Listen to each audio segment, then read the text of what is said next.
sahabat Interna Talks. Perkenalkan saya, Dr. Abi Araminta, selaku host pada episode kali ini. Dalam episode kali ini, kita akan membahas mengenai gejala awal penyakit diabetes mellitus dan mengenal lebih jauh mengenai penyakit ini. Diabetes mellitus atau yang dikenal sebagai kencing manis atau sakit gula merupakan gangguan metabolisme yang cukup sering ditemukan baik di Indonesia maupun di dunia. Di sebelah saya sudah hadir narasumber kita, Dr. Marta Rosana, spesialis penyakit dalam. Dr. Marta merupakan staf Divisi Endokrin, Metabolik, dan Diabetes, Departemen Ilmu Penyakit Dalam, FKUI RSCM. Halo Dr. Marta, apa kabar? Halo Dr. Abi, alhamdulillah kabar sehat. Gimana kabarnya Dr. Abi sendiri? Baik dok, alhamdulillah. Mudah-mudahan sehat selalu ya dok, ya, lagi amin. Kondisi seperti ini soalnya. Betul. Nah dok, sebelum kita bahas lebih jauh nih dok, saya ingin bertanya sebenarnya apa sih dok yang disebut dengan penyakit diabetes mellitus itu? Ya, oke, terima kasih Dr. Abi. Jadi diabetes mellitus itu adalah yang suka disebut juga sama orang awam sakit kencing manis ya dok ya. Jadi sakit diabetes mellitus itu adalah penyakit di bidang metabolik, jadi kelainan metabolik namanya, yang akhirnya ujungnya itu mengakibatkan kadar gula di dalam darah, jadi glukosa darah tuh kalau istilah ilmiahnya menjadi tinggi atau naik di atas rentang normal. Nah, itu bisa disebabkan ada dua mekanisme utamanya. Jadi memang kadar insulin atau produksi hormon insulin yang gunanya untuk mengatur kadar gula di dalam darah itu sudah berkurang produksinya, atau dia ada gangguan di kerjanya. Jadi mungkin jumlahnya masih cukup, tapi dia tidak bisa bekerja dengan efektif. Jadi akhirnya ujung-ujungnya adalah kadar gula atau glukosa di dalam darah kita itu tinggi, di atas batas normal. Nah, kenapa dulunya dibilang kencing manis tuh dok? Karena tubuh kita itu sudah didesain sedemikian rupa kalau kadarnya tidak normal berusaha mengeluarkan. Nah, badan kita itu kalau kadar gula di dalam darah itu berlebihan, mencoba mengeluarkannya lewat air kencing. Jadi makanya gula yang berlebihan itu akan dikeluarkan lewat air kencing kita. Makanya jadi manis, ada gulanya. Makanya orang zaman dulu mengetahui diabetes mellitus itu memperhatikan bahwa ternyata pasien-pasien yang diabetes mellitus air kencingnya itu dikerubutin semut. Nah, makanya dibilangnya akhirnya kencing manis. Jadi beneran memang kencingnya itu mengandung gula, Betul. jadi bisa dikerubungin semut ya dok ya? Betul, seperti itu. Nah, kalau pasti penyakit DM ini sendiri atau yang diabetes mellitus itu ya dok ya, itu pasti genetik atau gimana dok? Oke, jadi diabetes mellitus itu sendiri ada beberapa kategorinya atau beberapa tipe Dr. Abi. Nah, mungkin untuk sesi episode kali ini kita akan lebih banyak menceritakan atau mendiskusikan mengenai diabetes mellitus tipe 2 namanya, atau DM tipe 2. Nah, ada lagi namanya DM tipe 1. DM tipe 1 itu memang ada gangguan kelainan, sebenarnya bukan genetik ya, tapi ada kelainan namanya ada antibodi atau ada zat yang menyerang kerja insulin atau pabriknya insulin sendiri dalam tubuh kita. Jadi biasanya gejalanya itu muncul dari usia kecil. Jadi dari usia muda pabrik insulin itu sudah rusak seperti itu. Sedangkan kalau DM tipe 2, diabetes mellitus tipe 2, biasanya tuh awalnya kerja insulinnya dulu tidak benar. Walaupun nanti dalam perkembangan perjalanan penyakitnya bisa jadi sampai pabriknya sendiri juga sudah tidak bisa bekerja dengan baik lagi, seperti itu. Kemudian ada beberapa DM tipe lain misalnya disebabkan karena obat-obatan, cuman nantinya kalau berlangsung lebih lama akan jatuhnya ke kondisi DM tipe 2 juga pada akhirnya. Seperti itu Dr. Abi. Kalau gitu kita kan sekarang akan fokus ke diabetes mellitus tipe 2. Betul. Ya dok. Saya ingin bertanya nih dok, apa sih tanda dan gejala diabetes mellitus ini? Mungkin teman-teman sahabat Interna Talks juga belum terlalu paham ya dok mengenai tanda dan gejala, karena terkadang mereka taunya ada kencing manis itu secara tidak sengaja. Betul. Dok, dan mungkin nggak pernah sadar gejala-gejala awalnya. Mungkin Dr. Marta bisa bantu sahabat Interna Talks untuk mengenal tanda dan gejala awal DM, ya. Dok. Baik, jadi sahabat Interna Talks, jadi untuk diabetes mellitus sendiri itu kita mengenal ada namanya gejala klasik sebenarnya. Kalau para praktisi kesehatan gitu ya, kita dokter menyebutnya dengan 3P namanya. Jadi istilahnya itu ada poliuri, polidipsi, polifagi sebenarnya. Nah, itu kalau dibahasakan ke bahasa sederhana, pertama karena tadi respon tubuh kalau gula darah tinggi itu mau mengeluarkan, akhirnya kan keluar tuh gulanya lewat air kencing. Nah, itu tuh menarik air keluar dari saluran kemih kita jadi banyak. Oleh karena itu pasien-pasien yang gula darahnya tinggi itu akan jadi sering kencing. Karena tubuh mencoba mengeluarkan gulanya terus menarik air, akhirnya kencingnya banyak. Nah, karena kencingnya banyak itu akhirnya respon tubuh haus. Jadi berasanya banyak mau minum kayak gitu. Nah, selain itu karena gula darahnya walaupun tinggi nih muter-muter di dalam darah ya Dokter Abi tinggi, tapi tidak bisa digunakan dengan baik karena insulinnya tadi itu tidak bekerja. Karena gula darah di dalam darah untuk bisa masuk ke dalam sel tubuh kita jadi bahan bakar itu butuh insulin. Nah, karena insulinnya kerjanya tidak bagus atau kurang, akhirnya badan kita itu ngerasanya kayak kurang bahan bakar, lapar. Jadinya akhirnya berasanya kurang makan, jadi lapar terus. Jadi kayak dikit-dikit, dok saya tuh udah makan tapi nggak lama itu lapar lagi ya. Itu jadinya namanya trias ya, jadi ada 3 hal klasik. Jadi tadi polidipsi, banyak berkemih, banyak kencing, kemudian akhirnya jadi poliuri, tadi banyak kencing, kemudian polidipsi, banyak minum, terus polifagi, banyak makan. Nah, kalau itu sudah berlangsung cukup lama-lama tadi kan saya bilang badannya tuh berasanya kayak kelaparan sebenarnya karena tidak bisa dipakai tuh gula darah yang berlebihan itu. Akhirnya lama-lama dia membakar sumber bahan bakar lain, otot, lemak, lama-lama berat badan bisa turun tanpa alasan lain yang jelas. Jadi makannya banyak, nggak ada sakit yang lain, tahu-tahu berat badan turun. Jadi banyak tuh pasien-pasien datang biasanya keluhan awalnya sebelum akhirnya diketahui diabetes, dok berat badan saya kok turun drastis sekali ya dalam 6 bulan atau 1 tahun ini, padahal saya makan banyak. Nah itu gejala klasiknya Dokter Abi. Jadi kita nggak boleh langsung seneng ya dok kalau misalnya Betul. ketemu pasien, dok saya turun padahal makan saya banyak gitu ya. Jadi malah itu kita harus aware ya dok, dan pasien sendiri juga jangan langsung bahagia. Betul. Berat badannya tetap turun padahal makannya sembarangan gitu. Dalam dunia kedokteran kan kalau berat badan turun tiba-tiba tanpa ada penjelasan yang itu kita suatu harus hati-hati ya Dokter Abi ya. Nah kalau misalnya gini, pasien suka bilang dok, saya cepet ngantuk. Kadang-kadang kan mereka suka khawatir, bahkan ada beberapa pasien yang memang datang ke kita, misalnya dok saya mudah ngantuk, mudah lelah gitu, apakah ini gejala kencing manis gitu. Nah kalau kayak gitu gimana dok, apakah ada gejala lain yang selain gejala klasik tadi dan berat badan turun ya dok? Misalnya berat badan saya stabil sih, cuma ada gejala lainnya. Apakah ada gejala-gejala lainnya dok yang bisa mengarahkan kita kepada kemungkinan diabetes mellitus? Iya, betul. Banyak sekali tuh Dokter Abi. Jadi kalau tadi kan kita ngomongin gejala klasik. Nah, ada gejala tidak klasik atau tidak khas yang lain. Nah, itu biasanya terkait dengan komplikasi-komplikasi yang sudah muncul akibat diabetes mellitus ini. Jadi kalau misalnya tadi berasanya ngantuk, cepat lelah, nggak konsentrasi, nah itu juga dipengaruhi karena kadar gula darah kita itu walaupun tinggi tapi tidak bisa dipakai dengan optimal. Jadi mempengaruhi padahal gula darah itu adalah sumber utama bahan bakar di otak kita. Jadi kalau otak kita udah kurang penggunaannya nggak bisa, jadi berasanya ya ngantuk, nggak konsen, padahal udah makan, udah minum banyak kayak gitu. Kemudian keluhan-keluhan yang tidak khas biasanya yang udah dikeluhkan sama pasien-pasien diabetes yang sebelumnya belum ketahuan ya, jadi belum terdiagnosis, belum dapat obat, itu bisa kulitnya gatal-gatal karena jamur, karena pasien diabetes itu gula darahnya tinggi mempengaruhi sistem imun tubuh. Jadi sistem imun tubuh itu tidak bisa bekerja dengan baik lagi. Jadi biasanya gampang terkena infeksi jamur di kulit. Kemudian pada perempuan biasa sering bisa terjadi keputihan atau infeksi di bagian kelamin, jadi suka merasa gatal atau ada keputihan. Kemudian bisa kalau sudah ada mulai gangguan saraf muncul kesemutan-kesemutan di ujung-ujung jari kaki atau tangan terutama seperti itu. Kemudian pada laki-laki bisa sampai, ini juga biasanya jarang dikeluhkan karena dianggap kayaknya nggak mungkin karena itu, karena belum banyak yang tahu, misalnya gangguan fungsi seksual. Jadi misalnya gangguan ereksi pada laki-laki itu juga bisa merupakan tanda, walaupun sebenarnya udah tanda lanjut bukan tanda awal lagi seperti itu.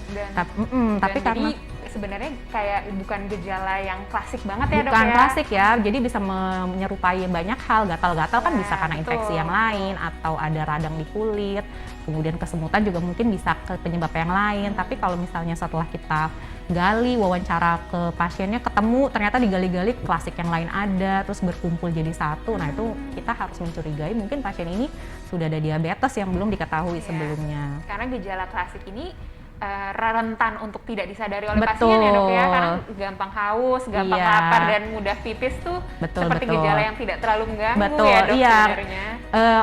Kadang kita tuh ambang batas untuk merasa terganggunya tinggi ya dokter Abi, jadi ngerasanya biasa aja nih, tidak mengganggu gitu. Jadi biasanya kecuali ada yang berat sekali gitu ya sampai membuat dia terhambat aktivitasnya, baru akhirnya datang untuk mencari pengobatan. Jadi kalau kita lihat dari gejala-gejala tersebut, nggak heran kalau diabetes mellitus ini baru sering ketahuannya ketika sudah ada komplikasi ya dok ya. Betul. Nah Kalau kita sudah mengenal tanda dan gejala awal tadi dok, yang mau saya tanyakan, kapan sih dok sebenarnya kita harus mulai melakukan pemeriksaan awal terhadap penyakit DM? Atau ibaratnya kapan sih kita harus mulai screening nih untuk penyakit DM? Untuk mungkin buat sahabat Internal Talks yang saat ini saya sih nggak ada sakit gula nih gitu, tapi kapan saya harus mulai melakukan pemeriksaan dok?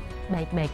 Ya, jadi memang untuk diabetes sendiri ini memang belum ada seperti program nasional atau keharusan untuk memeriksa secara spesifik ya Dokter Abi ya. Cuma panduan di internasional gitu ya, di namanya dari American Diabetes Association atau ADA kita nyebutnya, itu sebenarnya sudah ada memberikan petunjuk buat kita kapan sudah mulai harus dilakukan screening atau memastikan seseorang itu ada diabetes atau tidak.